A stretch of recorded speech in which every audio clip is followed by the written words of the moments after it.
幻想郷、日本の山奥のどこかに存在する摩訶不思議な秘境。基本的には入ることはできないが、もしも結界を越えて侵入できた時、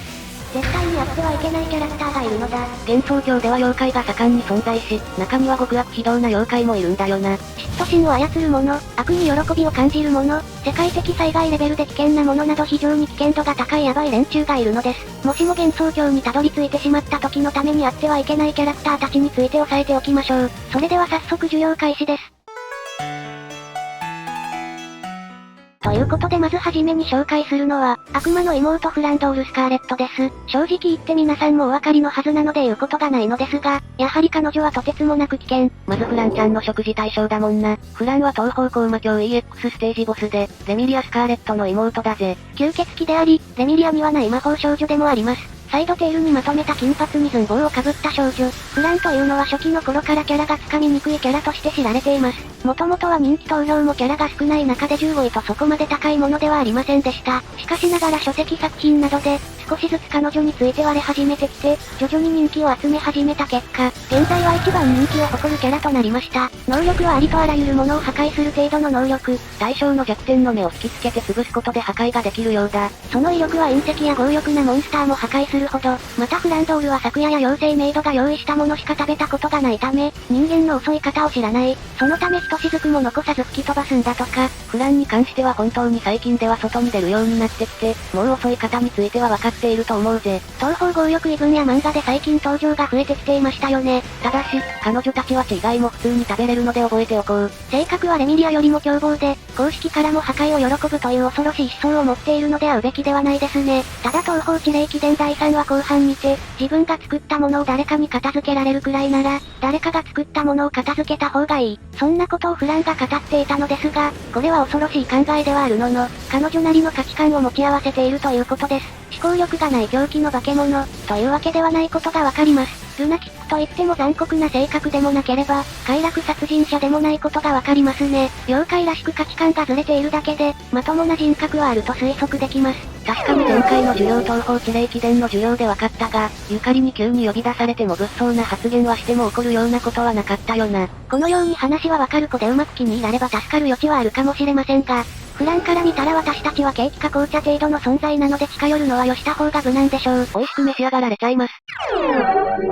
それでは続いて紹介するのは、地底の人食い妖怪キスメ。こっちはリアル石板気にされちゃいます。地霊伝の完結戦騒ぎの調査で、主人公たちが地底に向かう過程で最初に出会う妖怪です。性格は内気で狭い場所が大好き。ヤンデレそうやな。そのため、常に桶に入って生活、そのまま宙を飛んで移動しています。どっちかというとメンヘラちゃんか。普段は洞窟や井戸の中にいたりと、かなり内向的ですが積極的に人間を襲うという妖怪らしさも備えています。ちなみになんですが、彼女の能力は何なのか知っていますか？あれそういえばキスメの能力ってなんだっけ？実は彼女には鬼火を落とす程度の能力という能力があるんですよ。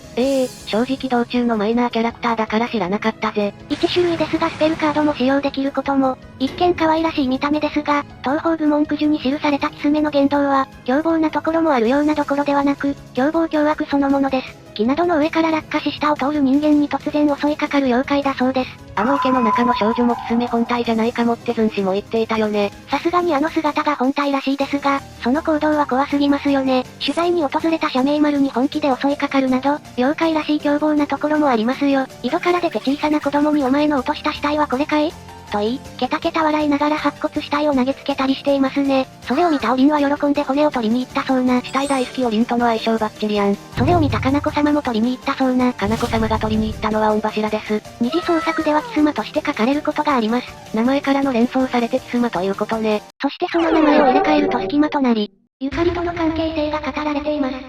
視聴者さんに嘘をつくんじゃありません。それでは次に紹介するのは、東方海塚で初登場したメディスンメランコリーです。無名の丘にあるスズラン畑に捨てられた人形が、長い年月を経て妖怪となったのが、このメランコリー。メランコリーで呼ぶ人初めて見たわ。スズランの花もしくはその毒をスーさんと呼んでいるんだ。貝塚時点では妖怪としてはまだ数歳の新米。素直で子供らしい性格をしていてまだ幼さゆえに世間知らずです。人間に捨てられたことを恨みに思っていて、人間に操られるがままにされる人形の地位向上のため人形解放を謳っていました。夢が大胆不敵すぎた。しかし今怒られたいランキング2位の閻魔である式英樹山座な部からあなたは世の中を知らなすぎると説教をしてくれました。ちなみに1位は誰なの？かなこ様に決まってるやん。あ、そうだったわ。少し世間の視野を広く見るように心がけるようになってはいますね。式様にたしなめられてからは少し考えを改めてきたのか。英気に分からせられたメディスンといったところだな。ロリッコ同士の分からせはやばい。しかし、人形解放はまだ諦めていないようですよ。彼女は毒を操る程度の能力を持っています。目撃情報によると人形だと思って触れただけで腫れてしまったという情報がありますよ。触れただけでも毒が回るっていうのはかなり恐ろしい能力だな。また毒の種類は全くわからなくて、花の毒、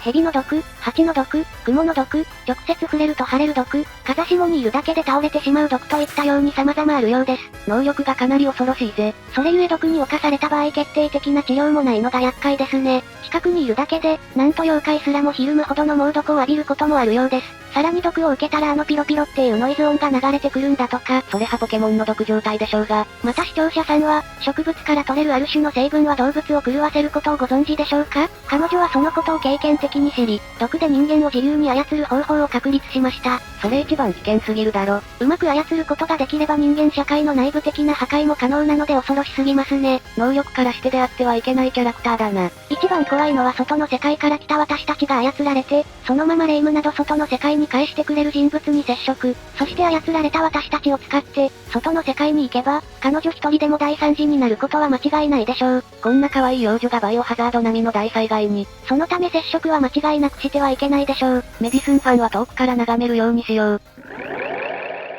それでは次に紹介する、幻想郷であってはいけないキャラは、花のように美しくトゲがある風見優香。彼女は危険度 S 級だけではなく人間交流度も最悪とのことです。魔王城のラスボスやないか。阿久曰く、花の妖怪というよりは自然の権化みたいな存在で、妖精とは異なり、一般的な妖怪とは危険度が桁違いに高い妖怪と紹介されています。また彼女は、幻想郷を一年中どこかしら花が咲いているところへと放浪している妖怪でもあるようだぜ。季節の花が大好きで、春は春の花、夏には夏の花、秋には秋の花、冬には少ないながらも冬の花を、一年中花が咲いているところを目指して移動するようです。ここまで聞くと普通に優しそうなんだがな。これといって目的意識もなく、花を楽しみつつ寝たり起きたりを繰り返しています。長く生きている妖怪はあまり活発に動くことはないようですね。だからゆかりも寝ることが多いってことね。そして幻想郷の妖怪は長く生きれば生きるほど力がある傾向があり、優香は閻魔様から長く生きすぎと叱られるぐらい生きているので、間違いなく力は化け物級。しかし目撃情報では太陽の畑で見かけたら笑顔で振り向いたり、人里で買い物もするぐらいだからそこまで危険じゃなくないか？そこが知れないので何とも言えませんが、彼女はマイペースな気分屋で、基本的に一人でいることを好みます。また弱い者には興味がないらしく、それで適当に笑っているだけだと思われるので、弱い私たちがあっても軽くあしらわれるだけでしょう。確かに優香は、人の精神をいじめることが好きな妖怪らしい危険なところがあるもんね。さらに人間妖怪問わず邪魔が入れば、絶大な力によって問答無用に滅ぼしにかかるようです。絶対にユーカリンにちょっかい出しちゃダメだ。とは言っても、変なことをしなければ特に紳士的に対応してくれるとは思いますがね。しかし、人間や妖怪と戦うことに恐怖を全く感じておらず、人の精神を奏でることが大好きなようで、妖怪らしい危ない部分も持ち合わせているのは確かでしょう。ただその養分を侵されない限りは紳士的で礼儀正しく、たまに人間の里に買い物に行っては笑顔で挨拶を交わすこともあるようだがな。彼女の対策としては普通の人間では退治は到底無理なのでおとなしくしておくことと書かれています。幸いつまらない戦闘はしないので、こちらから攻撃を仕掛けたりしなければ問題はないとのことです。まあ、何されるのかわからないから会わないのがベストだろうな。その通りでしょうね。紐で縛り上げられるとか考えられますもん。ド S のユーカリンに分からせられちゃいます。ということで次に紹介するのは水橋パルシ。パルパルパル。彼女も非常に可愛らしい見た目をしていて、ズンエの中でも人気が高いパルシ。服の袖やスカートの緑には、橋姫伝説の舞台である宇治橋を彷彿とさせるような足の形をした模様が施されているんだぜ。なので種族は橋姫であり、地上と地下を結ぶ穴の番人ですよ。彼女は地底へ進もうとするマリサを諭すなど、親切で優しい一面もあります。悟りの鑑定では本来はこっちの優しい性格が本性。しかし妖怪としての性質上極めて嫉妬深いため面倒くさいことになるのは間違いないだろうね。なんといっても能力は嫉妬心を操る程度の能力。コーション。嫉妬がが嫉妬を呼ぶことで、他人の嫉妬心を煽ることができる能力です。人間関係を簡単に破壊できるという意味では、まさにカオスな能力ですね。二次創作では非常に重宝される能力で、これで地霊伝の関係をかき乱すというのが鉄板。彼女が地底に封印されている理由の一つでしょう。その嫉妬深さは、たとえパルシ自身が相手の方が不幸だと思っても、その不幸な人間が他人に嫉妬していなければ、その寛大さに嫉妬するほど、あらあら強く生きて、そのためか、洞窟を降下してきた白霊霊夢たちに対して、いきなり妬ましいと言いながら攻撃を仕掛けてくるのです。原作者から心の病んだ妖怪ですとコメントされているだけあって、この可愛い笑顔に反してやることは超ブラック。見事なまでのメンヘラちゃん。さらに野球によると人間交流度はなんと皆無判定ですので、間違いなく会うべきではないでしょう。こういったことから非常に可愛いし本来は優しい子なんですが、妖怪としての性質があまりにも危険なので会わない方がいいですね。ただ一方で同じく洞窟を降下してきた霧雨マリサたちに対しては嫉妬することはあまりなく真面目に警告していたんだ。どうやら相手によって見せる顔が違うようだぜ。もしかしたら霊夢のパートナーが原因かもしれないですね。なるほどね。心を読める悟りも霊夢はゆかりを信頼していると言っていたからそれはありそうだな。ちなみにパルシは夫を竜宮城の美女に取られて、嫉妬心により妖怪化した橋姫が元ネタとされています。恋人を取られるなんてなんとも悲劇的な妖怪だな。ちなみに竜宮の使いに長江区、乙姫の豊姫がいるんですが何か関係があるかも。ぜひともパルシーと接触してほしいですね。一番会ってはいけない人は霊夢部長でした。ということで次に紹介する絶対にあってはいけないキャラは、東方地霊伝の三面ボスにして、体操服のようなファッションの星熊遊戯です。もしであったらその日が最後でしょう。山の四天王鬼の四天王と呼ばれた鬼の一人で、スイカも四天王の一人であり、大昔は共に妖怪の山に住んでいたようですね。元ネタは、四天童子配下の四天王の星熊童子からだと思われます。能力は怪力乱心を持つ程度の能力で、未だに謎な能力だよな。スイカとはとても仲が良く、四天王は皆仲がいいらしいですね。幻想郷でもトップクラスの実力を持つ天狗の社名丸綾やカッパのニトリも過去に妖怪の山で、鬼を頂点とする社会があったためやけにエコエコしています。未だに頭が上がらないなんて相当おっかない鬼上司だということがわかるぜ。今は地底旧地獄の旧都に住んでいますね。旧都とは地獄の縮小の際に切り捨てられた大都市であり、現在は荒くれ妖怪たちが勝手に住み着いています。鬼らしく好戦的であり、非常に高い実力を持っていますね。本当かどうかはわからないが、東方図文句樹によれば、足を踏み鳴らすだけで近くの建物が倒壊するほどだと言われているぜ。東方強力異文では実際に踏み鳴らして地形を変えていたのであっていますね。歩くだけで威力100の自信を連発。本編でも肺に入った酒をこぼさずに戦うという縛りを自らに課していて、負けてもその態度は余裕そのものでした。主人公やサポートの力を受けた弾幕を受けても余裕って一体。気になる実力は同じ鬼の伊吹スイカによると、自分よりも呪術的な力は弱いが、肉体を使った力は強いかもと言ってます。ちなみにスイカは山をも破壊できるほどの力を持っているとされていますよ。それ以上って力が鬼畜すぎる。ただし性格は正直者で勢いや姉子といった感じ。むしろ好かれれば手厚くて助けをしてくれるでしょう。じゃあなんで今回遊戯が入ったんだ？彼女は正直者が好みで反対の虚弱なもの、臆病なもの、狡猾なものには容赦がないようです。また臆病な人間は嫌われるようで、嫌われないようにしようとしても、力のある妖怪でも難しいそうです。なので私たち一般人が会えば間違いなく悲惨な運命をたどることになるでしょう。あの鬼の四天王である姉子の前で堂々とするなんて無理があるぜ。だから会うべきではないですね。ちなみにスイカは？スイカの方がおそらく絡みやすいですね。東方地霊記伝では自分が嫌われるようなことをしてもわざわざ人間を助けたこともあったので、交流度は高いでしょう。確かに鬼という人間の天敵の妖怪にもかかわらず、亜級の人間交流度が普通としていたしな。勇気がある方はあってもいいと思いますが、合わないのが無難ですね。対策としては最初から無視されるように振る舞おうとのこと。AC フィールド全開で行きましょう。それでは次に紹介する、絶対にあってはいけないキャラは、妙蓮寺の墓場を口に登場した都義香。怖いわ、ゾンビ怖いわ。彼女には操り主がいて、四面ボスの邪戦と恐れられる覚醒画です。しかしこの邪戦の覚醒画は意外と幻想郷で出会ったら会うべきキャラなんだよね。義香は人間交流度は皆無の危険度が極高認定されていました。特に理由もなく襲いかかってくるので要注意とされていますね。痛みを感じないためほとんどの攻撃は無効だそうです。それもそのはず、義香の種族はキョンシー。キョンシーは中国の死体妖怪の一種で、硬直した死体であるのに、長い年月を経ても腐乱することもなく、動き回るようです。術師に蘇生させられた、日本古代の人間の死体、つまりゾンビなんだよね。正直何を考えてるかもわからないし話が通じ合う相手でもないでしょう。能力は何でも食らう程度の能力。噛まれたら同じくゾンビとなってしまうので非常に危険。この能力がおそらく危険度極高となった理由だと思われるぜ。そして吉川は特に理由もなく襲いかかってくるので要注意。痛みを感じないためほとんどの攻撃は無効だそうです。しかし行動は遅いので逃げることは簡単なようです。ですが万が一噛みつかれてしまった場合手遅れだそうですね。一時的だとしても、キョンシーとして醜態を晒してしまうでしょう。さらに、彼女は無意識に食らいつき、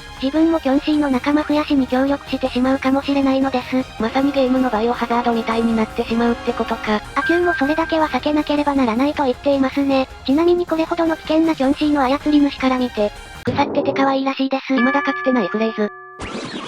それでは次に紹介するのは、東方鬼神城の5面ボスであり、今作の異変の真の黒幕である鬼神聖者です。聖者はひっくり返すものレジスタンスを自称しています。性格は嫌われることが好きという根っからの天の弱。人が嫌がることを好み、誰かの邪魔をしては面白がるという東方プロジェクトにおいて珍しいガチな悪い子。立ち絵でも悪感勢をかますほどだもんな。ですね。かつて弱者による幻想郷の支配を企んだ過去があり、幻想郷における数少ない野望を持って異変を起こした黒幕の一人でもあるんだぜ。一時期は指名手配までされていた彼女ですが、実は強い力は持っていません。彼女の持つ何でもひっくり返す程度の能力も、せいぜいいたずらやイカ様に使えるくらい。ではなぜ異変を起こせたり、指名手配されてもずっと逃げることができたのかというと、鬼神城6面ボスの少な神妙丸を利用して、彼女の有する秘宝打ちでの小槌を悪用していたから、といったように、まさに自分自身のためだけに無知なるものを利用する歴代でナンバーワンの邪悪に値する悪用を起こしていたのです。ここまで悪を貫くキャラは数少ないので、二次創作ではかなり人気が高いキャラだよね。なので幻想郷に来て無知な私たちに何かよからぬことを吹きかけられる可能性が大。今回紹介した中でもトップクラスにあってはいけないキャラクターですね。ただしマリサさんも言ったように、唯一の悪い子なので、二次創作ではかなり重宝されるキャラで人気が高まり人気投票ランキングでは20位台に入ったこともあります。めちゃくちゃすごいじゃん。ちなみに去年の人気投票ランキングでは、一つ後ろに同族でエリートのサブメだったのです。ついに聖者が下克上を体現した瞬間。それでは次に紹介するのは、極悪非道の組織の三組長です。東方奇形獣に登場する畜生界を拠点とする動物霊のヤクザ組織の組長で、吉長や知恵黒子正樹東鉄ユーマの3人のことだぜ。この3組長は同盟を組んだことから、二次創作では仲良くしていることが多いですね。彼女たちは、言わずもがなガチのヤクザで人間の霊を奴隷にしているような恐ろしい人たちです。まず3組長の一人が黒子正樹です。畜生界の4大組織の一つ、慶賀組の組長。思い立ったらすぐに行動する性格の持ち主だぜ。究極の弱肉強食を体現した畜生界にあって完全な実力主義の組織といえ、部下曰く畜生界最強の組織、地上の支配も狙ってた極悪人です。そしてカワウソ霊を率い入れているのが吉長や知恵。畜生界の次大組織の一つ、秘訣組の組長。美人で誰にでも陰銀な態度をとったりしますが、ほぼ全てを見下しているという恐ろしさを兼ね備えたお姉さん。魂魄用務の主人で、のほほんとしている西洋寺ゆゆ子からも平気で人を欺くヤクザと評されています。そして大足霊を率いるのが東鉄ユーマです。畜生界の4大組織の一つ、強力同盟の同盟長。東鉄は非常に利口で争いは最後の手段としていますが、ゲーム本編では部下の大足霊の言葉から、人間のことは彼らにとって奴隷でしかないと言っているので、組長の東鉄も危険な思考を持っている部分はあるでしょう。また実際は畜生界の4大組織と呼ばれていて、あと1人はまだ登場していませんが、その人物もかなり極悪な情報がありますね。新作で登場するのかもしれないな。もしかしたら登場している可能性もあります。待って、もうすでに出てるってどういうことなんだ？一体そいつは誰なんだよ。その名は、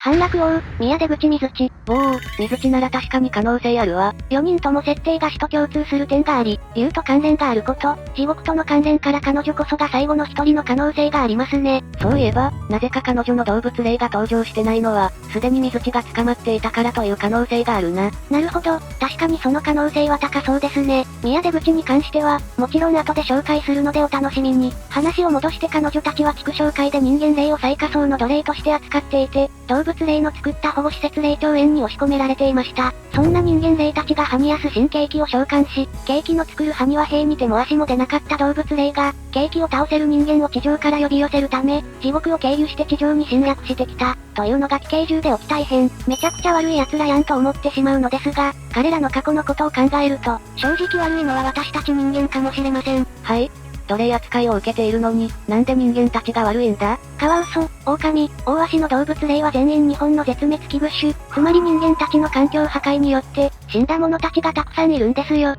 つまり強欲のままに生きた人間たちによって死ぬことになり恨んでいるってことか。そう、なので人間を奴隷にしてこんな悪用を働いているということですよ。最近は特に環境破壊が問題視されてるから、私たちもできるだけエコな暮らしをしていくようにしないとだよ。本当に彼らの牙が剥く時が来るかもしれないので気をつけましょう。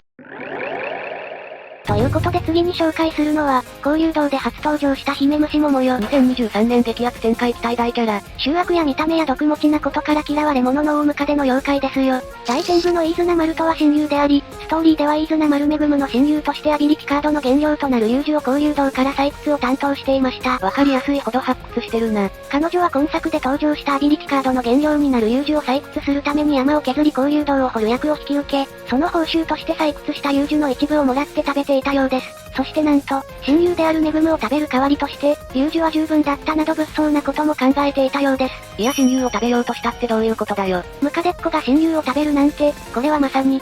東方ブールですね。初めてうまいと思ったよ。親友をも食べようとするほどの傲慢さが伺えるので、私たち人間なんておやつ程度にしか見てないのは確実でしょう。私たちはおやつカルパス程度の労力。強力な魔力を持っており、竜ですら近寄らない竜殺しと恐れられているのですが、実際に竜を食べられるのかについては不明です。ところで大ムカデってどんな妖怪なんだ？東方地霊記伝反則探偵悟り迷宮編2の特典で新キャラの宮出口のポスターカードがあるけど、バック背景にムカデがいるから絶対何か繋がりがあるよね。そうそう、マリサさんも気づいておったか。誰だよ。大ムカデは各地の伝説で語られる巨大なムカデの妖怪。俵の淘汰による三上山の大ムカデ退治が特に有名です。大蛇が横たわり誰も通れなかった橋を、俵の淘汰は大蛇をまたいで通ったのです。その行為を大蛇に認められ、俵の淘汰は三上山に住む大ムカデの退治を依頼されるのです。俵の淘汰すごい勇者だな。大蛇は琵琶湖にある竜宮の王であり、大ムカデの襲撃に遭い、大ムカデに対抗できる人間を探していました。へえ、琵琶湖にも竜宮があるなんて知らなかったぜ。依頼を受けた俵の淘汰は、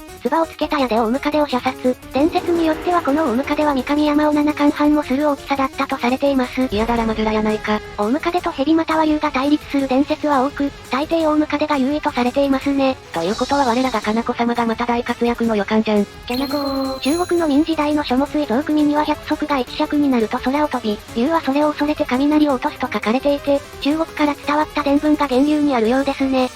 だから竜を食べるような設定があったのか。宮出口との関連性をムカデの足の数ほど探したんですが、どうやら水地に関係があるようでまたの機会に紹介しますね。また、現在開発中の警部による東方二次創作ゲームとの関連性があるとされているんですよ。ヒメムシモモヨの警部といえば、弾幕シューティングで有名なゲーム会社で、虫姫様とかが人気だよな。そしてモモヨのスペルカード孤独警部スゴーマー、虫姫様の輝かしく落ち着かない毎日は、実はこのタップの匂わせだったのではと噂されています。それは激アツ展開すぎてやばいな。このように、宮出口のつながりや、警部による東方プロジェクトの二次創作ゲームでの関連性などで今年活躍しそうなキャラですね。最近のキャラだし、一体これからどうなっていくのか楽しみだぜ。さてラストに紹介する、もしも幻想郷にたどり着いたらあってはいけないキャラクターは、東方地霊記伝で初登場した宮出口水地。ただ、まだまだ情報量が少なくなんとも言えないところではありますね。なぜか妖怪と霊夢に執着している怨霊だよな。怨霊は人間も妖怪も危険とされていて、非常に危険な種族のことから、今回参戦させました。ユニコや、トジコも危険度極高認定されているよね。小明寺悟り曰く反国王、永久罪人と呼んでいました。作中における一連の事件の犯人で、旧地獄から逃げ出した永久罪人。まだ4巻にもかかわらず、おそらく歴代の異変の中でもトップクラスの被害レベルで最強の異変だろう。ちなみに本作に対してズン氏曰く、コロナ禍で家に閉じこもった結果、世界はバラバラになり、悪い方へと傾き始めているように見えます。幻想郷でも同じようなことが起こるのでしょうか？とのことで、コロナを意識したキャラでもあることからその危険度はトリプル S と言ってもいい程度。幻想郷の賢者役もゆかり曰く、悟りに対して管理がこなせていなかったわね。とのことで、どうやら悟りとゆかりは前々から彼女のことを知っていて、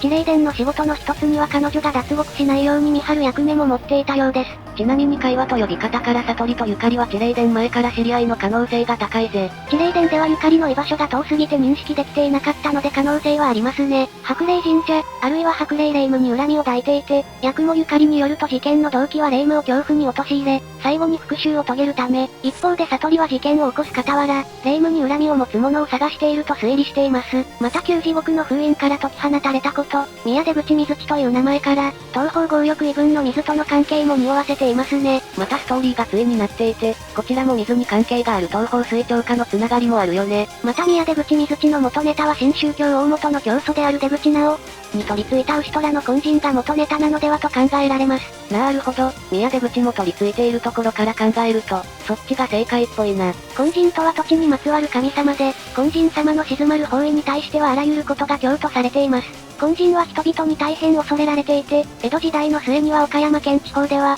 根人封じと称して祈祷を行う修験者もいたりしました。宮出口も旧地獄に捕まっていたことからも似ている部分があるぜ。昨夜やマリサといった人間に対しても危害を加えていて、能力が非常に恐ろしく、他人を乗っ取ることができて魔力などを吸い取ることができるようです。しかも非常に賢く、あの天才エイリンを出し抜くほどです。エイリンの元ネタは学問の神である重い金であり、根人である宮出口も賢くしたのではと思われますね。やばい、その考察めちゃくちゃ面白いな。私たち人間が乗っ取られると、組織の内部的破壊はたやすい。さらにもっと危険なのは、そのまま幻想郷外に出られたら世界の破滅は免れないでしょう。想像するだけで怖すぎるぜ。まさにリアルで UNON は彼女なのかとなりますね。そもそもコロナを意識されたキャラクターだけに、それほどの災害力を持っているから間違いなく危険だな。彼女の登場以前、白霊霊夢、白霊神社に恨みがあり、狙っていた塔から、韓国王の正体は美馬ではないのかという考察がありました。ただ旧作の設定では白霊神社に住み着いているとのことなので違うでしょうし、美馬様が妖怪を襲う理由がないので違いますね。漫画での黒幕的な登場なので長らく正式なカラーリングが不明であったので、絵師の間で様々な想像がされていましたが、2022年12月15日に単行本発売告知に合わせて正式なカラーイラストが一気に増えました。そんな水地の目的は何なのか？これからの彼女の動きにも期待ですね。視聴者さんは誰が一番会うのが危険だと思うが良ければコメント欄で教えてくれよな。また東方地霊記伝のストーリーや、幻想郷で会うべきキャラについても解説しているので良ければこちらも見ていってくださいね。それではここまでご視聴ありがとうございました。ご視聴ありがとうございました。グッドボタンとチャンネル登録よろしくお願いします。